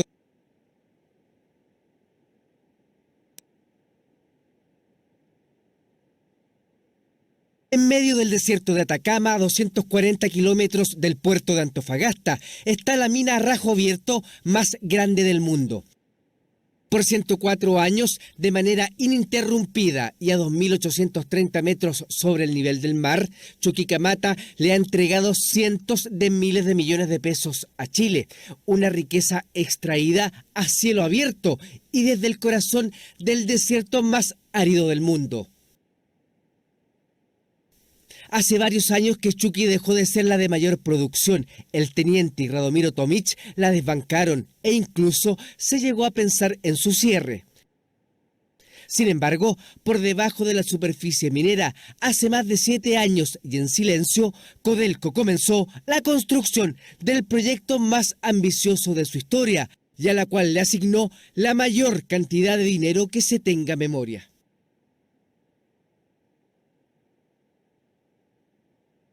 Ya no era rentable explotarla al aire libre, ni menos transportar el mineral en estos gigantescos camiones. El rajo cada vez estaba más profundo y los costos operacionales hacían imposible seguir sosteniendo una división en forma competitiva. La estatal sabía que en esos suelos aún quedaban varios miles de millones de toneladas del llamado sueldo de Chile. Chuquicamata entonces será bajo tierra, una obra de ingeniería que ya está operando. Y para nuestros trabajadores es la continuidad de la vida de Chuquicamata. Sin este proyecto, Chuquicamata, su destino final era el cierre. La mina subterránea le dará al menos 40 años más de vida al yacimiento. No existe precedente en el mundo de una transformación tan grande de una mina de cobre que pase de una sola vez literalmente del cielo a la tierra. Y en sus entrañas fue precisamente donde llegamos. En los túneles y en su construcción está presente la tecnología más moderna del mundo en minas subterráneas. Sus dimensiones, sus recovecos y sus cifras impresionan. El proyecto total tuvo un costo aproximado de 5.500 millones de dólares. En términos simples, con ese dinero los ingleses habrían construido más de 5 estadios de Wembley. Los camiones gigantes dirán adiós y ahora la extracción será con la correa más potente del mundo. Va a ser la correa más grande en su ancho, más larga en su longitud y con la mayor potencia para poder transportar de aquí al 2025 140.000 toneladas por día de mineral. La primera de 3 etapas ya está lista y desde mayo se extraen las primeras toneladas de cobre. Rodrigo cambió el sol por los túneles. ¿Trabajaba en el rajo antes, no? Sí, correcto, trabajaba en el rajo en movimiento de tierra. O sea, picota. Operaciones picota, correcto. Picota. Al principio con temor porque uno no sabía, lo desconocido uno siempre le tiene miedo, respeto. Adelante. Con esto se va a extraer ahora. Con esto cambiamos todos los métodos. Ahora vamos a extraer con este tipo de pala que son 21 toneladas lo que nosotros vamos a estar removiendo por cada pala. O sea, echado los camiones grandes, esos que conocimos. Correcto. Se reconvirtió y ahora es minero subterráneo, al igual que Roberto. Lleva 12 años en la división y es el encargado del camión Jumbo que perfora la roca. ¿El que pica? Él perfora para que metan explosivos. Ya. ¿Y trabajaba en el rajo usted antes? Sí. ¿Y qué hacía ahí? Operador de camión de extracción. Ah, ya, los camiones grandes. Claro. Súbase para verlo en acción. Y mientras opera su máquina, Roberto sabe que Chucky cambió para siempre. Uno como minero ya tiene que ir donde va, digamos, la tendencia, que la tendencia ahora de la subterránea por un tema de costo tiene que ser subterránea. Una verdadera ciudad bajo tierra con un poder para entregar 320.000 toneladas de cobre refinado al año. La primera etapa de Chuquicamata subterráneo tiene un total de 148 kilómetros, 8 kilómetros más que si uniéramos todas las líneas del metro de Santiago. O si usted prefiere, los túneles alcanzarían para ir de Santiago a San Fernando. John también cambió el sol por la oscuridad. Tener a mi familia con un buen estatus, darle la mejor educación que yo no tuve, a mis hijos, porque yo soy padre de 2 hijos. ¿Qué estándar de tecnología estamos hablando aquí? No, un estándar muy alto. En estos momentos vamos a tener la tecnología más grande del mundo, en lo que se puede decir en áreas de la subterránea, en minería subterránea. Y si bajo la tierra la obra es gigantesca, en la superficie la estructura es igual de colosal. Esta mina emitirá un 97% menos de polvo en suspensión, va a ocupar la mitad de agua y apenas un séptimo del petróleo que hoy se utiliza en Chuqui a rajo abierto. Será un 38% más productiva que lo que hoy es. Son estos monumentales ductos los encargados de succionar el aire, estructuras anaranjadas que sobresalen en medio del monótono café del desierto. Tenemos los ductos de ventilación más grandes del mundo. Cada ducto de ventilación mide 12 metros. ¿Ah? Y este sistema de ventilación no solamente debes pensar en el ventilador, sino más bien en todos los túneles que hacen que llegue el aire a donde queremos. Y por lo tanto, esos son varios cientos millones de dólares. Estos 4 tubos sacan el aire viciado de la mina y sus dimensiones son titánicas. Si lanzáramos una línea recta hacia abajo, mediríamos 1000 metros, vale decir, de la superficie al corazón de la mina cabe 3 veces la Torre Eiffel. Se estima que esta mina subterránea le dará al fisco chileno 20.000 millones de dólares en las próximas 4 décadas. Es una mina automatizada y necesitará por lo mismo menos mineros. Se calcula que de 1.700 operarios, la planta podría reducirse a 1.200. Nosotros estamos en la etapa hoy día de reconvertir nuestra gente. Creemos que nuestra gente tiene las capacidades.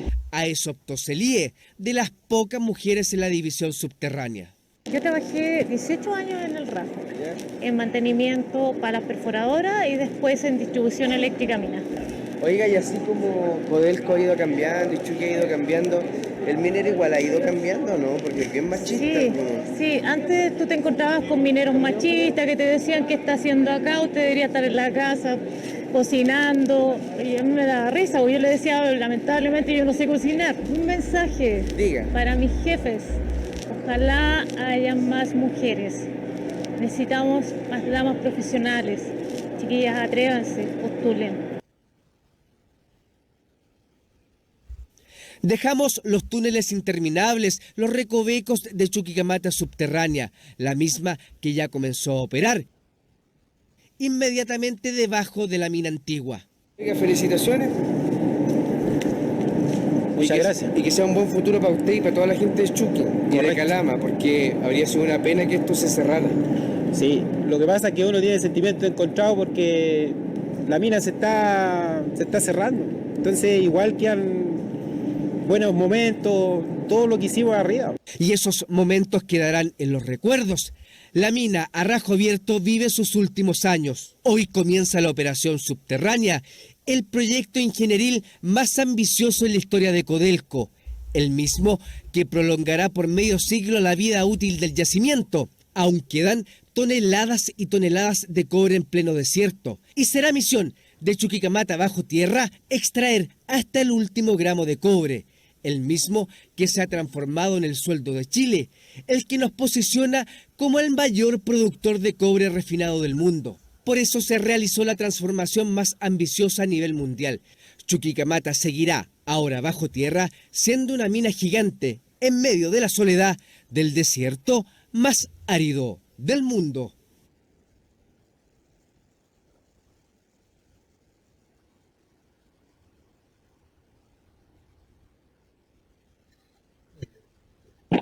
Muy bien. Muchas gracias.